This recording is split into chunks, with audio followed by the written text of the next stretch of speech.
Pak Jokowi nafsu dan stamina politiknya masih tinggi. Kenapa sekarang ya beliau turun gunung? Kenapa Lampung? Betul. Ya mungkin ketemu antara satu keinginan dari sebagian kelompok aristokrat lokal deh ya untuk memberikan penghargaan kepada Pak Jokowi. Tapi kan bukan itu yang dilihat oleh Pak Jokowi. Oh ternyata ada tradisi nginjak kerbau juga. Kepala kerbau. Kepala kerbau, ya.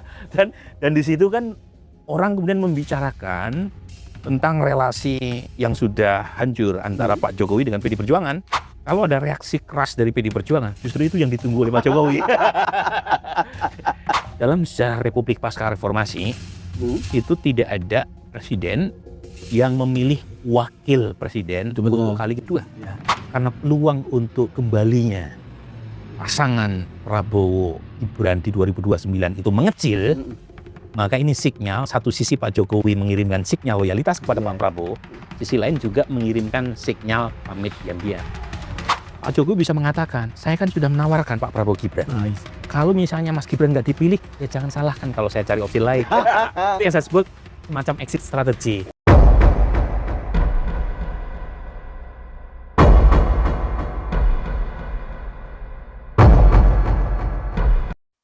Kawan tutur dulu katanya mau pulang ke Solo, mau cucu, menikmati masa pensiun. Tapi yang terjadi justru sebaliknya. Presiden ke-7 Jokowi kembali belusukan politik, memicu spekulasi politik dari Lampung hingga seantero tanah air. Apakah Jokowi sedang menyiapkan panggung untuk Wapres Gibran atau membesarkan partai gajah PSI yang kini dipimpin Kaisang si adik Gibran? Atau justru memberi sinyal perang baru menuju 2029? Bersama Prof. Burhanuddin Muhtadi, Guru Besar Ilmu Politik UIN Jakarta, yang juga lebih ngetop dikenal sebagai pendiri Lembaga Survei Indikator Politik Indonesia, kita bedah apa sebenarnya yang sedang diperjuangkan Jokowi. Saya mengenal baik Profesor Burhanuddin Muhtadi ini. Dulu dari mahasiswanya sampai kemudian jadi peneliti, lalu kemudian sekarang saya harus memanggilnya Profesor. Nggak usah dipanggil Prof. Saya senang sekali dan bangga melihat perkembangannya. Saya dan Dr. Slamun, kita sambut Mas Profesor Burhanuddin Muhtadi. Mas Profesor, terima kasih sudah ketemu lagi. Setelah lama kita tidak bertemu dalam forum seperti ini. Apa yang Anda pikirkan ketika Presiden ke-7 Pak Jokowi kembali melakukan safari politik? Saya langsung menduga beliau punya agenda politik yang jelas sedang dia capai, sedang dia raih. Karena beliau ini political man. Setiap langkah dan manuver yang dilakukan itu pasti ada ukuran-ukuran dan sekaligus indikator yang ingin dia peroleh. Jadi pertama tentu yang mudah sekali untuk kita baca dari seorang Pak Jokowi ketika turun gunung melakukan safari politik ke banyak tempat. Yang pertama adalah menaikkan suara PSI. Ini mudah sekali yuk kita baca. Simple karena perolehan PSI menurut survei elektabilitas jika pemilu diadakan hari ini itu masih kecil, kisaran 1,7%. Sementara tahun depan itu hajatan pemilu sudah mulai rame, terutama untuk pendaftaran calon daftar caleg sementara. Kalau misalnya masih di bawah 4% perolehan PSI menurut survei elektabilitas, itu berat buat PSI untuk menarik caleg populer dari partai lain.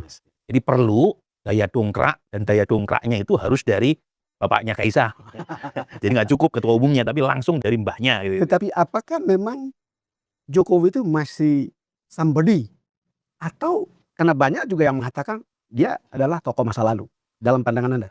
Ya tentu wajar kalau orang mengatakan Pak Jokowi mungkin kehilangan auranya setelah tidak lagi menjabat. Tetapi menafsirkan seorang Pak Jokowi hanya semata-mata dari jabatan formal itu juga salah. Karena tentu Pak Jokowi masih punya harisma dan itu bisa kita lihat misalnya dari dua indikator ya. Indikator yang pertama adalah tingkat kesukaan terhadap Pak Jokowi. Nah dari data-data survei yang saya lakukan memang ada sedikit penurunan, ada 2 kali penurunan tingkat kedisukaan terhadap Pak Jokowi. Yang pertama setelah Pak Jokowi menyatakan mendukung Pak Prabowo ya di tahun 2023 akhir dengan memberikan restu kepada anaknya maju sebagai cawapresnya Pak Prabowo. Itu ketidaksukaan itu turun. Awalnya sebelum beliau mengizinkan anaknya sebagai cawapres Pak Prabowo, tingkat kedisukaan 94%. Ketika memberikan dukungan turun jadi sekitar 87%. Jadi ada terkoreksi sekian poin, tapi nggak sampai double digit. 87%. Itu pertama. Itu pertama kali tren penurunan yang pertama. Nah, yang kedua itu ketika beliau tidak lagi menjadi presiden dan beliau seperti samsak tinju ya, dipukul dari banyak arah, Dari berbagai arah. dari 8 penjuru mata angin, mulai dari isu ijazah palsu, kemudian isu pemakzulan putranya sebagai wapres yang dikeluarkan oleh sebagian oknum purnawirawan TNI. Itu terjadi penurunan memang setelah beliau tidak lagi menjadi presiden. Dari 87% menjadi kurang lebih sekitar 76%. Nah, tapi belakangan ada kenaikan sedikit, tetapi belum menyentuh angka 80%. Tapi taruhlah kita ambil angka paling pesimis, yaitu 76% tadi. Itu juga masih tinggi. Itu tetap masih tinggi itu ya? Itu masih tinggi untuk ukuran presiden yang sudah tidak lagi punya power secara formal. Tetapi beliau masih punya power secara sosial, elektoral. Dan dari mana basis beliau? Dari wilayah-wilayah seperti Jawa Tengah, Jawa Timur, kemudian basis-basis non-muslim. Ya, itu masih kuat yang menjadi loyalis Pak Jokowi. Dan apa indikatornya? Simpel. Waktu pilkada serentak 2024, Pak Jokowi bukan lagi presiden, tetapi fatwanya secara politik itu mengantarkan banyak calon gubernur, calon kepala daerah yang diusung diusung oleh banyak partai tentu saja, tetapi yang mendapatkan restu dari Pak Jokowi unggul. Yang paling monumental adalah Jawa Tengah, Pak Lutfi. Pak Lutfi itu sebelum mendapatkan endorsement terbuka oleh Pak Jokowi, itu udah hampir disalib oleh Andika.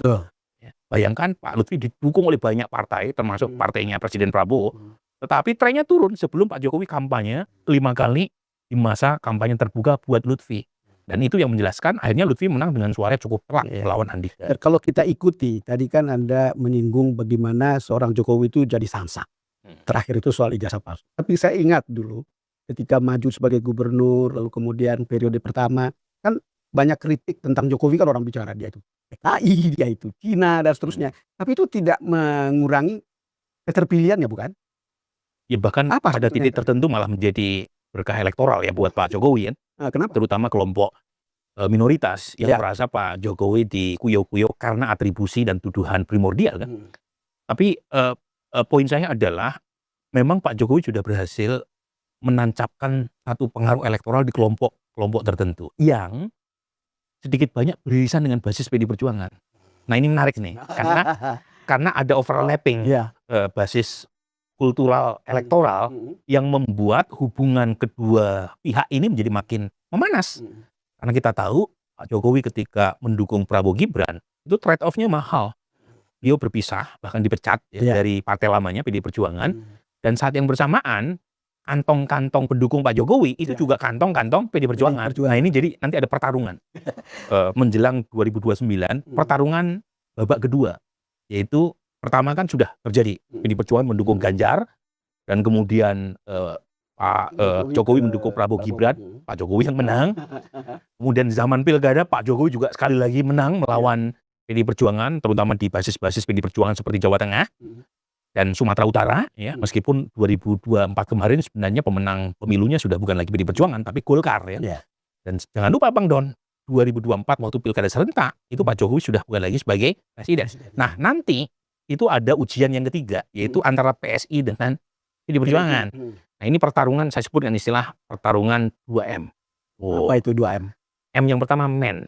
Nah, Pak Jokowi karena dia mengandalkan pada kekuatan popularitas personal. Men. M yang kedua machine. Itu partai. Itu PD Perjuangan. Karena PD Perjuangan mengandalkan pada struktur partai dalam rangka menjaga basis suaranya tidak digerogoti oleh pihak lain. Dalam hal ini adalah Jokowi dan PSI. Jadi ini yang nanti akan makin menguat. Nah, pada titik ini sebenarnya Gerindra ada irisan yang lebih pro Pak Jokowi, karena kalau misalnya PD Perjuangan yang tergerogoti satu sisi itu kan buat Gerindra mengurangi pesaing gitu ya. Karena PD Perjuangan bagaimanapun masih kekuatan yang besar. 2024 kemarin meskipun PD Perjuangan mengalami penurunan, dia yang menang di 2024 kemarin. Jadi kalau misalnya ini terjadi perang Bratayuda antara PSI, tentu bukan karena PSI-nya, PSI masih kecil sampai hari ini, tapi karena Pak Jokowinya versus PD Perjuangan, ya ada yang bertepuk tangan di luar gelanggang. Nah, tetapi sisi lain juga ini bisa mengirimkan sinyal ancaman juga kan, kalau misalnya paket Pak Jokowi dengan Pak Prabowo berpisah jalan di 2029 nanti. Jadi ini memang masih sangat cair, tetapi menarik. untuk melihat seorang Pak Jokowi turun gunung, sesuatu yang tidak membuat saya kaget sama sekali. Tidak kaget sama sekali. Justru saya heran kalau misalnya ada orang yang percaya seperti pengantar bantuan tadi. Percaya bahwa saya akan pulang ke Solo sebagai warga negara biasa. Ada orang yang percaya seperti itu artinya naif betul mereka. Seperti tidak mengenal seorang Pak Jokowi. Cuman orang biasa aja ya. Enggak, yang ingin saya simpulkan bahwa Anda bisa melihat bahwa safari ini sebetulnya juga bisa berbuah sesuatu gitu. Tidak bisa dilihat remeh atau dilihat seolah-olah itu hal kecil begitu untuk kepentingan politiknya Pak Jokowi dan kawan-kawan. Jadi ini tentu punya implikasi politik besar ya. Pertama, keluar itu tadi secara keluar itu sudah saya jelaskan implikasi politiknya antara PSI dengan PD Perjuangan. Kan Pak Jokowi melakukan safari di basis-basis PD Perjuangan. Karena memang tidak bisa disebut sebagai basis PD Perjuangan per se, karena Pak Jokowi juga populer di Lampung, di NTT. Ini kan basis-basis Pak Jokowi juga yang kebetulan overlap kan. Makanya saya jangan lupa Bang Don, waktu di Lampung ada simbol. Saya ingin Anda baca simbol itu. Pertama, kenapa di Lampung? Kedua, simbol menginjak kepala kerbau itu. Anda kan pintar sekali baca simbol. Sebenarnya nggak sulit ya untuk membaca simbol. Tentu Pak Jokowi punya banyak amunisi untuk mengatakan tidak, saya diundang oleh kelompok adat di Lampung yang memberikan penghargaan, dan kemudian mereka juga punya simbol menginjak kepala kerbau, bagian dari tradisi yang kultural yang wajib saya hormati. Dia pasti punya banyak alasan untuk ngeles gitu. Tetapi kan dalam politik nggak ada yang sekebetulan itu. Betul. Jadi ini bukan sebuah kebetulan. Iya, politik itu terlalu mewah untuk kita begitu mudah percaya terhadap kebetulan-kebetulan. Jadi kebetulan yang pertama adalah soal waktu. Kenapa sekarang beliau turun gunung? Kebetulan yang kedua, kenapa Lampung? Betul. Kan dia bisa melakukan kunjungan jauh-jauh hari yang lalu. Dan dia bisa melakukan kunjungan ke tempat lain, kan? Nah, mungkin bacaan Anda gimana? Mungkin ketemu antara satu keinginan dari sebagian kelompok aristokrat lokal untuk memberikan penghargaan kepada Pak Jokowi, tetapi mungkin ini ternyata kelompok aristokrat lokal gitu tadi, kerajaan lama yang kita tahu sebenarnya efeknya secara elektoral juga udah meredup gitu. Tapi kan bukan itu yang dilihat oleh Pak Jokowi. Oh, ternyata ada tradisi nginjak kerbau juga, kepala kerbau. Dan di situ kan orang kemudian membicarakan tentang relasi yang sudah hancur antara Pak Jokowi dengan PD Perjuangan, dan bukan hanya Pak Jokowi secara personal tapi juga keluarga besarnya. Karena menantunya juga dipecat, kemudian putranya Wapres Gibran juga dipecat dari PD Perjuangan kan. Jadi ini seperti mengingatkan pertarungan lama yang tadi saya sebut, mulai dari Pilpres, kemudian Pilkada 2024 dan sekarang. Nah, saya menduga, kalau ada reaksi keras dari PD Perjuangan, justru itu yang ditunggu oleh Pak Jokowi. Dan itu terlihat kan? Ingat ya waktu 2024. Waktu 2024, ketika Pak Jokowi memberikan restu kepada anaknya maju bersama Pak Prabowo, Pak Jokowi defensif. Dia tidak melakukan counter terhadap serangan bahkan dari PD Perjuangan sendiri. Dan saya ingat Sekjen PD Perjuangan itu sehari 5 kali lebih mengeluarkan statement mengecam tindakan Pak Jokowi. Ya kan? Jadi dan kecaman itu justru malah memberikan informasi kepada basis Pak Jokowi bahwa Pak Jokowi sudah tidak bersama PD Perjuangan. Itu sebuahnya announcement lah. Itu kan seperti membantu Pak Jokowi untuk mengeluarkan narasi bahwa saya tidak lagi bersama mereka. Buktinya apa? Kita diserang terus. Padahal soal diserang sama siapa yang menyerang dalam politik kan sering tidak jelas. Itu gak ada.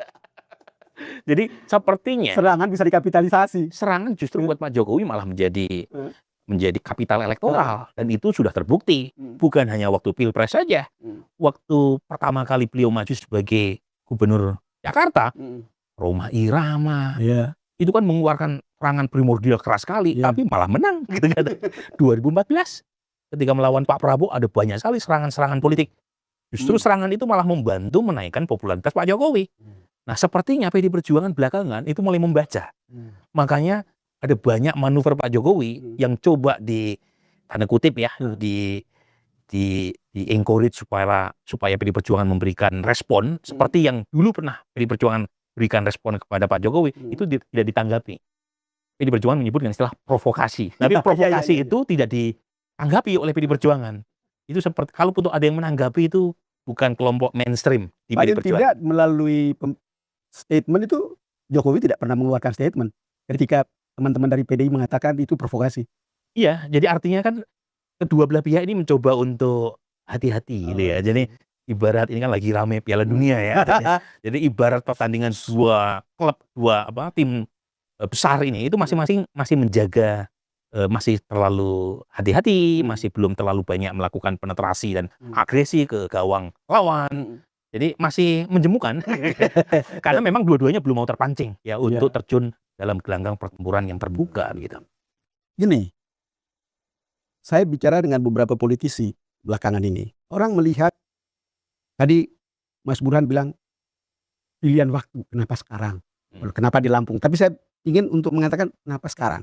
Orang bicara tentang bagaimana beberapa masalah yang begitu riuh di Indonesia ini, di negara kita ini, atas kebijakan Pak Prabowo. Kebijakan sebenarnya bagus, tetapi pelaksanaannya kan dipersoalkan, apakah MBG, apakah koperasi desa, lalu kemudian menimbulkan, misalnya katanya itu menimbulkan ketidakpuasan itu meningkat atau kepuasan terhadap Prabowo itu menurun. Saya tidak tahu angkanya, tetapi kemudian itu seolah-olah menjadi amunisi juga bagi seorang politisi sekelas Jokowi untuk mengatakan, kita jalan deh safari kemana-mana gitu, mumpung saat-saat seperti ini ketika orang melihat situasinya begini, begitu dia muncul lalu orang bilang, enakan zamanku toh, kira-kira gitulah. Makanya dia mulai safari sekarang begitu. Seberapa benarnya ini, Mas? Saya kira tafsir politik semacam itu nggak terelakkan ya. Saya sendiri tidak merilis survei, tetapi ada anggota Persepi yang merilis survei Indopol yang memang menunjukkan penurunan popularitas presiden. Tentu kita perlu menunggu ya data survei dari lembaga-lembaga lain. Tapi poin saya, kalau kemudian ada pihak-pihak tertentu yang menafsirkan turunnya Pak Jokowi ke safari politik di banyak daerah bagi satu sinyal yang menunjukkan beliau mulai mencium aroma terkait dengan 2029 dan itu ada hubungannya dengan Pak Prabowo, itu nggak bisa diingkari sama sekali. Itu sangat justified ya, tafsir semacam itu. Dan tentu saja buat Pak Prabowo ini juga satu sinyal yang harus dibaca secara lebih hati-hati. Ada apa dengan Pak Jokowi? Apakah Pak Jokowi tidak cukup nyaman dengan hubungan dengan istana misalnya, atau hubungan dengan Wapres misalnya, sehingga orang Pak Jokowi tiba-tiba harus turun gunung di saat Presiden Pak Prabowo sekarang masih resmi sebagai orang nomor 1. Kan orang paling tidak di sekitar Pak Prabowo kan bisa saja mengeluarkan narasi bahwa Pak Jokowi sedang mengendap-endap ya, untuk membaca membaca gitu kan sinyal menuju 2029 dan itu sah ya, sah sekali. Jadi memang saya melihat ini pertama adalah untuk kepentingan PSI jelas. Tapi yang kedua, safari politik itu juga ingin menunjukkan kepada elit sebenarnya, baik elit di dalam koalisi pendukung Pak Prabowo Gibran, di mana Pak Jokowi juga ada di dalamnya, dengan elit yang ada di luar pemerintahan yaitu PDI Perjuangan, bahwa Pak Jokowi masih somebody. Jadi itu.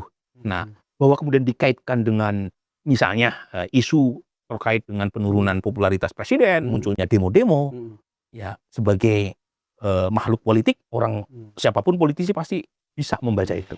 Ya, ini yang agak beda misalnya ya, kalau dibandingkan dengan elit koalisi yang lain di dalam pemerintahan.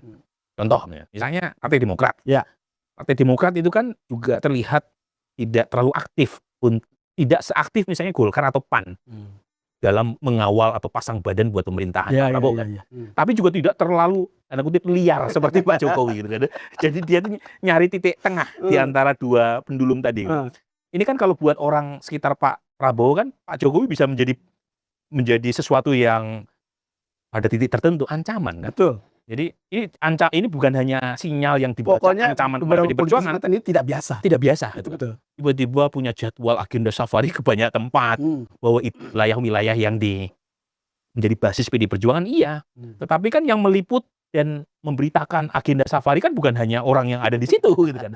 Nah ini ya yang menurut saya akan sangat mewarnai ya. Jadi relasi antara Jokowi dengan Pak Prabowo nanti itu juga akan turut mewarnai apa yang akan terjadi di 2029. Mas Burhan, kan dalam berbagai kesempatan Presiden Prabowo itu kan selalu membantah dan meyakinkan hubungan beliau dengan Jokowi itu baik saja. Dan kalau kita dalam pembicaraan pribadi dengan Pak Jokowi selalu mengatakan Pak Prabowo itu teman baiknya. Kira-kira begitu.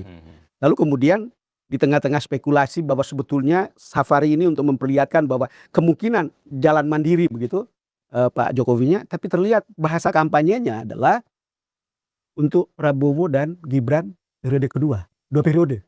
Apa bacaan Anda, ada semacam dugaan bahwa ini mau pisah, tapi di sisi lain bahasanya untuk Prabowo dan Gibran 2 periode? Ini bacaan saya nih Bang Don ya. Pertama, Pak Jokowi juga tidak ingin langkah-langkah politiknya itu dibaca sebagai ancaman terhadap Presiden Pak Prabowo. Iya. Jadi dia ingin mengeluarkan narasi Prabowo Gibran jilid kedua itu sebagai sinyal kepada Presiden Prabowo dan orang-orang sekitarnya bahwa Pak Jokowi masih dalam satu perahu. Loyalitas. Jadi loyalitas yang itu juga. Jadi Prabowo Gibran. Tetapi sepertinya Pak Jokowi juga menyadari peluang untuk menduetkan kembali Prabowo Gibran di 2029 itu juga menurun. Kenapa saya bisa mengatakan demikian? Ada banyak indikasi. Indikasi yang pertama adalah dalam sejarah Republik pasca reformasi itu tidak ada presiden yang memilih wakil presiden untuk kali kedua. Biasanya presiden yang terpilih di periode pertama ketika maju lagi periode kedua itu sudah berpisah pasangan.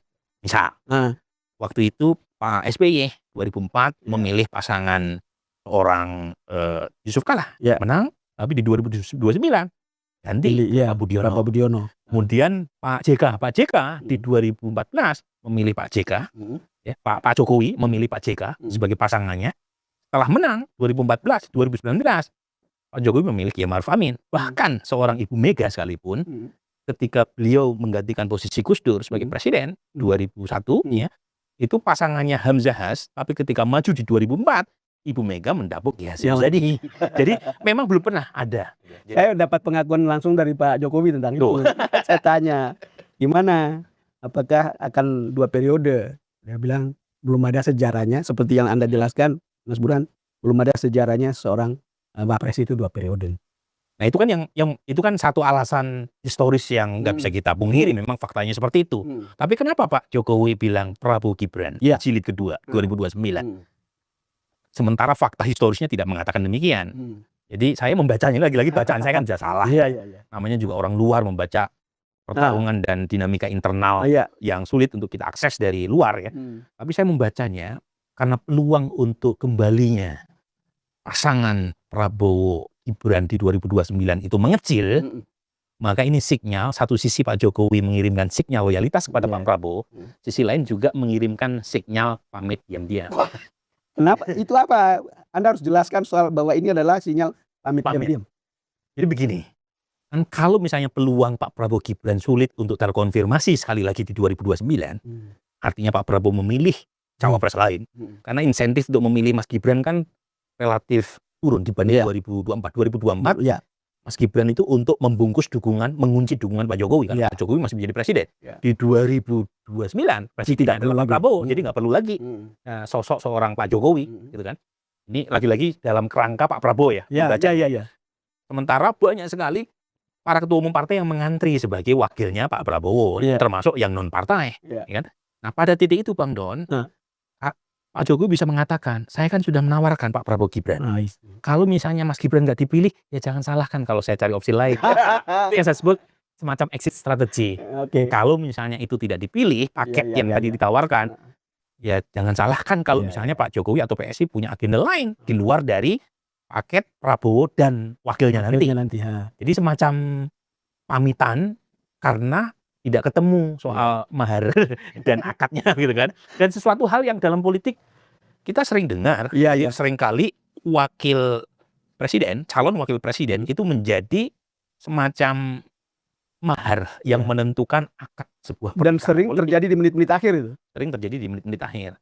Jadi diucapkan dari sekarang supaya Pak Prabowo tidak menganggap Pak Jokowi sebagai ancaman. Karena dia dari awal Prabowo Gibran. Penjelasan Mas Burhan ini membuat penonton sadar bahwa ya yang begini tuh bisa jadi pamit diam-diam. Jadi bahasa politik itu nggak bisa dilihat lurus begitu saja. Nggak bisa. Ya bahasa apalagi politik Jawa ya. Politik Jawa kan ada pasemon nih. Jadi kita nggak bisa membaca apa yang tersurat, apa yang eksplisit. Justru kadang-kadang kita membaca apa yang sebaliknya.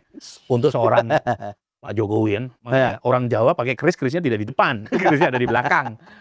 Belangkon itu yang pentolannya bukan di depan, di belakang. Jadi membaca simbol Pak Jokowi seperti itu ya. Dan umumnya politisi Jawa, terutama Jawa Mataraman, ya begitu. Jadi membacanya tentu bisa salah. Mungkin Pak Jokowi kalau menonton acara kita juga senyum-senyum. Saya yakin begitu. Tapi kan begini Bang, jujur saya sebagai orang biasa itu berharap dua tokoh bangsa ini tetap bersatu.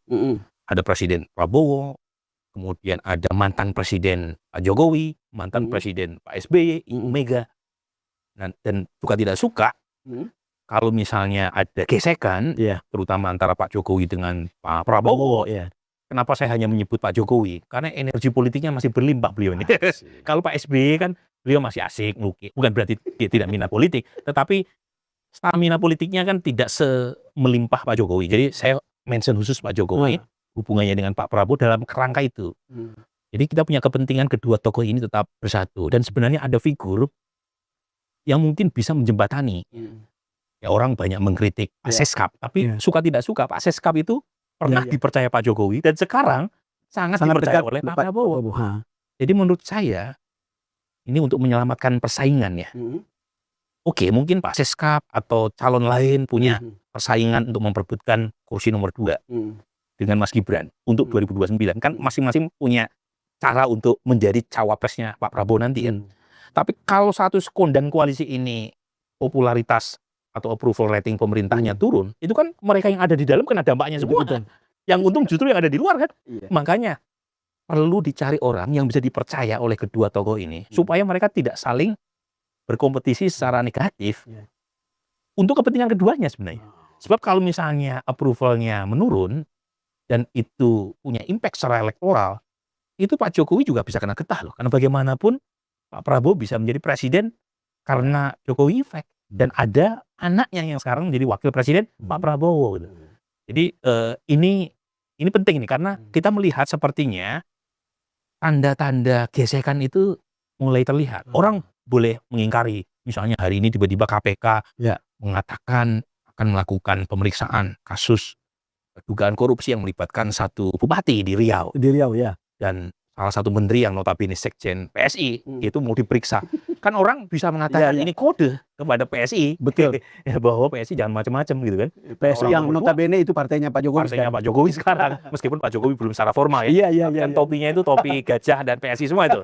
Jadi ini satu hal yang menurut saya bisa membuat keduanya rugi ya. Kalau misalnya ada dampak elektoral akibat perseteruan baik terbuka maupun diam-diam yang membuat pihak lain yang justru menikmati hasilnya. Mas Burhan, tapi kan selalu kata Anda tadi waktu itu menentukan. Ini di tengah-tengah berbagai isu. Saya ketemu beberapa pollster, mereka tidak menyebut angka, tapi mereka bicara tentang tingkat kepuasan terhadap pemerintahan Prabowo menurun. Kita tidak tahu persis angkanya, walaupun ada yang mengumumkan secara terbuka bahwa itu masih tinggi, gitu. Lalu di tengah-tengah situasi seperti itu kan, saya kira partai-partai politik juga tahu situasi ini gitu. Dan kalau diam saja dalam situasi itu, berarti mereka kehilangan kesempatan kan, misalnya untuk mengambil posisi atau melakukan manuver yang membuat mereka lebih eksis dalam situasi seperti ini. Itu yang membuat saya juga bertanya tentang Pak Jokowi. Kenapa itu dilakukan sekarang? Pasti beliau juga tahu punya data poster itu gitu. Menurut saya begini Bang Don ya. Pertama, memang ada dua survei yang bertolak belakang ya. Satu poll tracking yang merilis bahwa approval presiden masih tinggi 72 sampai 74%. Satu lagi Indopol yang menunjukkan penurunan cukup tajam ya. Nah, memang yang menjadi anggota Persepi Indopol. Poll tracking sudah tidak lagi menjadi anggota Persepi. Tetapi dari data, maksud Anda untuk bisa mempertanyakan kredibilitas sebuah survei bukan? Minimal anggota Persepi bisa dimintai pertanggungjawaban secara metodologis.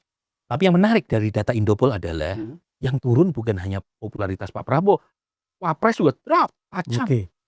Ini lagi-lagi menunjukkan tesis saya tadi. Jadi kalau keduanya itu seperti ada persaingan di bawah meja, itu yang rugi dua-duanya. Jadi karena memang bagaimanapun keduanya maju dalam satu paket, dalam satu tarikan nafas. Itu clear kok data dari Indopol. Jadi menurut saya untuk menyelamatkan persaingan, tunda dulu lah soal relasi yang bisa dibaca saling menegasikan. Toh pemilu masih jauh. Ya. Jadi dan itu yang menjelaskan tadi pertanyaan Bang Don tadi yang kedua, yaitu partai-partai lain tahu nggak? Pasti tahu. Mereka semuanya itu maniak survei itu para elit partai itu ya. Tetapi kan tidak ada yang sampai pada kesimpulan seperti Pak Jokowi di safari politik ke banyak tempat kan. Satu, karena pemilu masih jauh. Tetapi bukan berarti mereka tidak melakukan apa-apa. Ini saya yakin gitu ya. Mereka pasti menghitung plus minusnya. Nah, pertanyaannya kenapa Pak Jokowi harus turun secepat itu? Nah, tadi saya sempat menyinggung di awal. PSI, Pak. Itu yang paling jelas. PSI ini sudah 2 tahun setelah 2024, elektabilitasnya alih-alih naik, malah turun. Di pemilu 2024 itu kan kisaran 2,7-2,8% ya. Tapi sekarang di bawah 2%. Sementara dalam waktu tidak lama lagi mulai verifikasi partai, kemudian pendaftaran daftar caleg sementara. PSI kan pengen untuk kesekian kalinya mencoba peruntungan lolos sebagai partai parlemen. Nah, kalau surveinya di bawah 2%, siapa yang mau masuk partai ini? Jadi sepertinya Pak Jokowi ini jangka pendek turun gunungnya itu untuk membantu PSI dulu. Untuk urusan lain saya tidak tahu. Tetapi yang jelas itu, dan itu terbaca misalnya ketika safari politik itu struktur PSI dilibatkan secara masif. Yang kedua, Pak Jokowi udah pakai simbol. Ada topi PSI, ada acara PSI, ada kampanye di depan para kader PSI di setiap wilayah yang dia datangin. Artinya dia pengen mengasosiasikan popularitas personalnya dengan PSI secara langsung. Supaya apa? Supaya dalam waktu dekat ketika ada survei-survei elektabilitas, suara PSI sudah mendekati angka 4%, batas minimum parliamentary threshold. Jadi kalau sudah mendekati angka 4%, sementara masih ada 20% yang belum menentukan pilihan, ini survei menjelang kalau pemilu masih jauh kan ada 20% yang undecided itu. Kalau misalnya angkanya 3,5 tahun depan, itu mudah narik untuk sampai ke 4 caleg-caleg yang lain yang populer. Jadi istilahnya untuk membajak partai lain untuk vote getter tingkat dapil lebih mudah. Tapi kalau 1,7, siapa yang mempertaruhkan misalnya kan untuk maju melalui partai lain harus mundur dari anggota DPR, Bang. Sementara masih lama kan fasilitas dan mahal ongkosnya untuk maju ke dalam partai yang belum jelas lolos PT atau tidak. Kan mereka berpikir waktu Pak Jokowi menjadi presiden saja PSI gagal 2 kali sebagai partai parlemen, apalagi sekarang. Survei-survei juga mengkonfirmasi bahwa PSI belum juga naik elektabilitasnya. Itu saya kira yang paling menjelaskan. Itu yang paling bahwa kemudian ada sinyal lain terhadap Presiden Prabowo dan seterusnya itu soal lain yang mungkin terlalu spekulatif. Tapi yang ini tuh mudah sekali membacanya. Dan simple. Dia datang ke kantong-kantong di mana Pak Jokowi sangat populer. Kan safari politiknya nggak ke Banten misalnya. Atau nggak ke Sumbar. Atau nggak ke Aceh. Kenapa dia nggak ke Aceh atau ke NTB? Karena memang itu bukan basis dia, kan? Jadi dia nyari basis dia yang bisa dikonversi secara cepat, quick wins buat PSI. Karena ya harus diakui, meskipun sudah dipimpin anaknya, tetapi PSI secara elektoral belum menarik ya buat pemilih ya, minimal sampai hari ini. Dalam pengamatan Mas Burhan, seberapa kuat seorang Jokowi pada saat 2029 ketika mengendorse seseorang calon presiden? Begini, tentu tidak sekuat 2024, udah pasti, karena beliau tidak lagi menjadi presiden di 2029. Di 2024, beliau punya banyak instrumen untuk membawa berkah secara elektoral buat capres yang dia dukung. Dan harus kita akui, Pak Prabowo juga mengakui menjadi presiden karena blessingnya Pak Jokowi kan. Tapi 2029 bukan Pak Jokowi lagi sebagai presiden. Jadi saya kira dia akan sangat hati-hati untuk menentukan pilihan siapa capres yang dia akan dukung. Karena seorang Jokowi pasti melihat arah mata angin. Jadi dia melihat publik nih maunya siapa. Dan kalau misalnya publik punya calon, Pak Jokowi justru mendukung calon yang tidak diinginkan publik, itu yang rugi Pak Jokowi sendiri. Itu betul. Pak Jokowi jadi dianggap kurang bertuah lagi, kurang bertaji lagi secara politik kan. Jadi kemungkinan dia lebih riding the wave dari apa yang. Kenapa? Karena kalau mendukung putranya sendiri, ternyata rakyat Indonesia juga tidak serta-merta kalau ada putra seorang tokoh, kemudian harisma elektoral bapaknya bisa diwariskan, nggak kayak begitu. Bukan hanya kasus Mas Gibran dengan Pak Jokowi, Mas Ahaye misalnya dengan Pak SBY, Mbak Puan dengan Ibu Mega. Jadi memang masyarakat masih melihat siapa sih yang punya brand utama dari sebuah produk politik ya. Dalam konteks personal politik seperti Pak Jokowi, seperti Pak SBY. Dan itu tidak serta-merta jadi diturunkan kepada anaknya.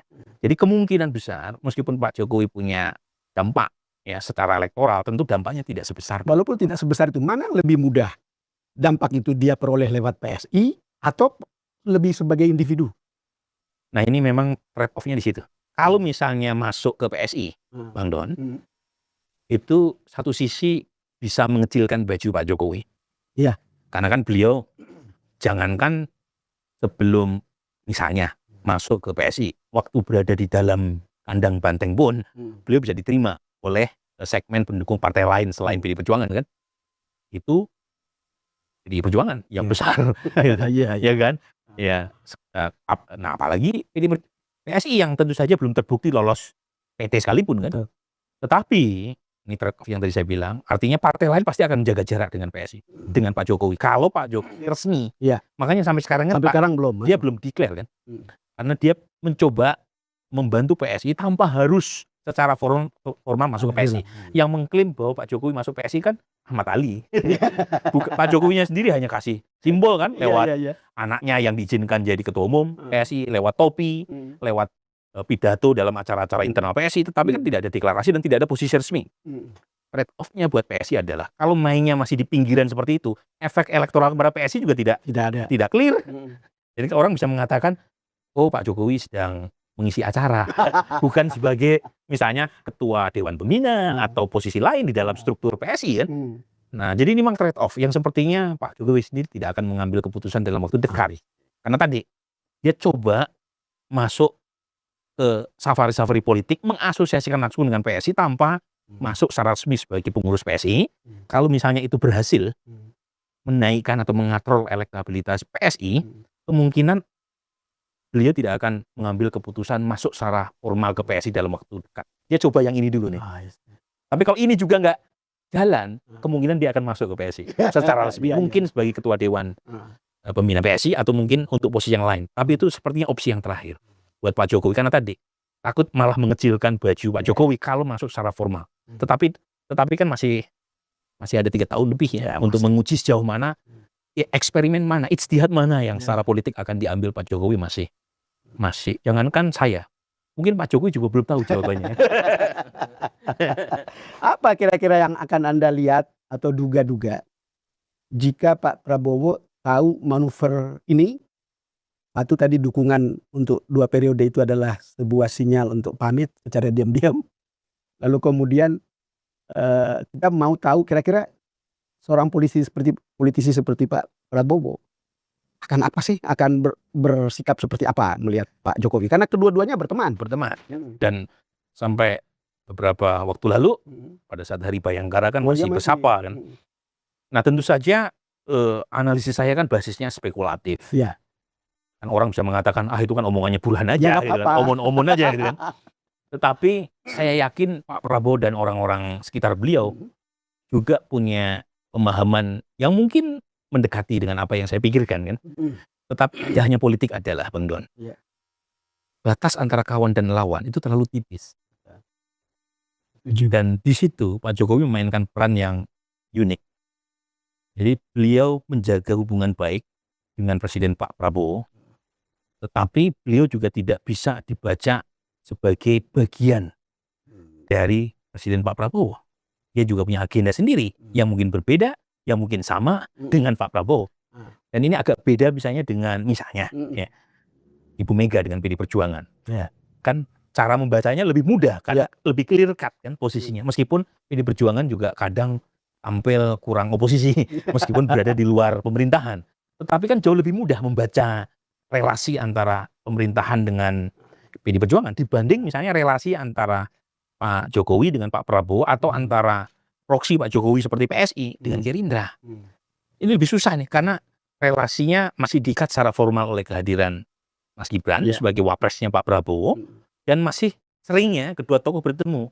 Tetapi kan dalam politik seringkali kita ketemu tapi di belakang sudah punya banyak kalkulasi yang akan dipikirkan untuk digerakkan nanti kan? Ya saya baru ketemu seseorang yang Anda juga pasti tahu bagaimana memberitahukan ke Pak Jokowi untuk harus selalu bersama Pak Prabowo.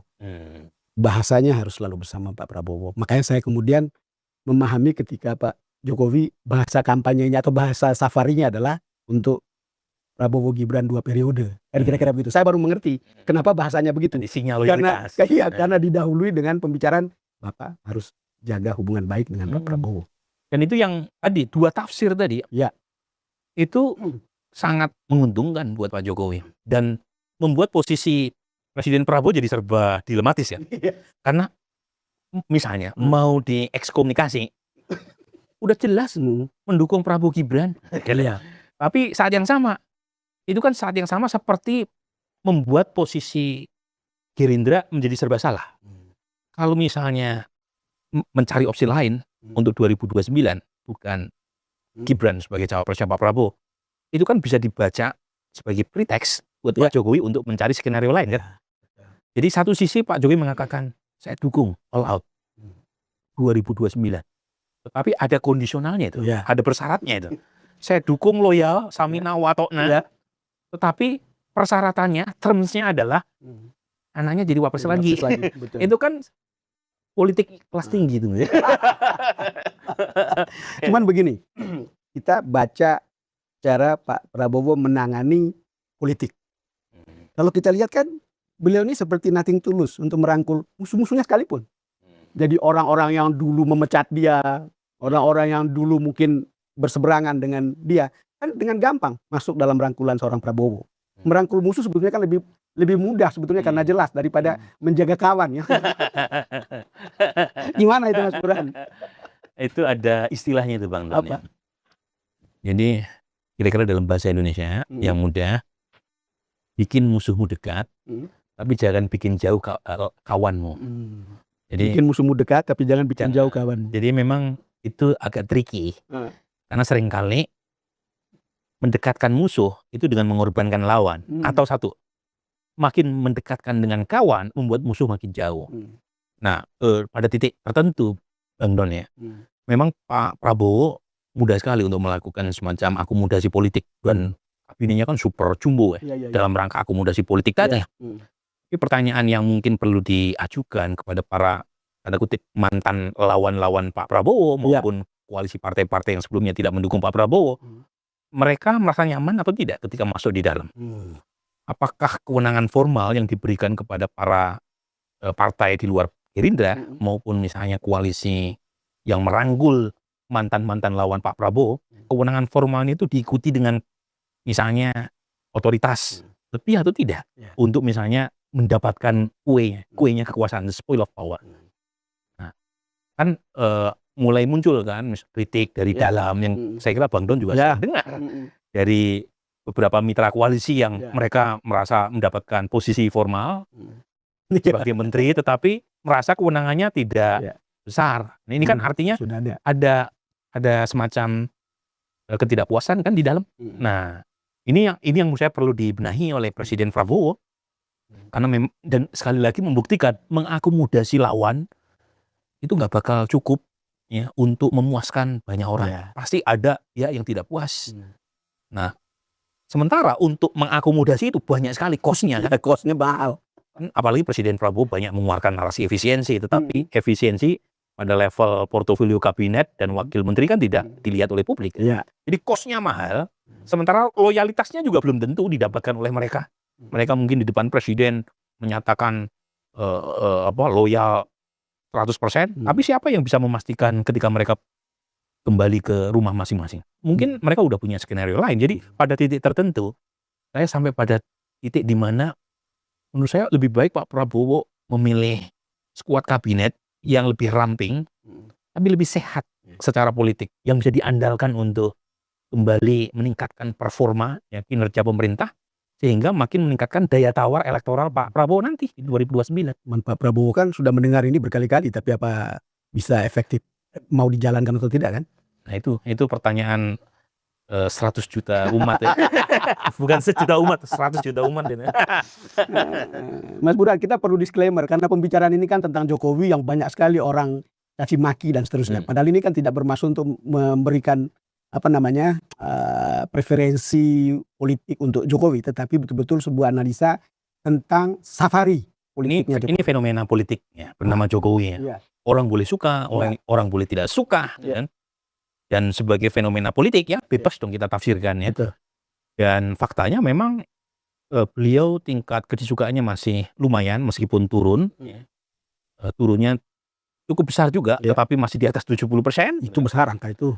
Dan saat yang sama pula kita harus akui ya, Pak Jokowi nafsu dan stamina politiknya masih tinggi. Jadi untuk mengharapkan beliau kembali ke kampung halaman sebagai warga negara biasa itu harapan yang terlalu tinggi. Dan memang kita harus mulai membiasakan diri untuk melihat Pak Jokowi sebagai politisi biasa, bahwa dia punya ambisi politik, bahwa dia punya cita-cita politik. Itu suatu hal yang kita sudah saksikan 10 tahun waktu beliau menjabat sebagai presiden. Jadi bukan dalam rangka menaikkan derajat Pak Jokowi, ya, atau bukan juga dalam kerangka memerosotkan kewibawaan Pak Jokowi. Ya, kita lihat Pak Jokowi sebagai politisi biasa saja, yang seperti halnya kita membaca Pak Prabowo, Pak SBY, termasuk Anies Baswedan, Bu Mega, Mas Ganjar, biasa saja. Jadi nothing personal. Mas Burhan, Prof. Burhan, terima kasih sudah diskusi di forum ini. Makasih undangannya. Enak mendengarnya dan selalu bening dan jernih mendengarnya. Kawan tutur, terima kasih Anda sudah bersama kami. Kita akan jumpa lagi pada episode berikutnya.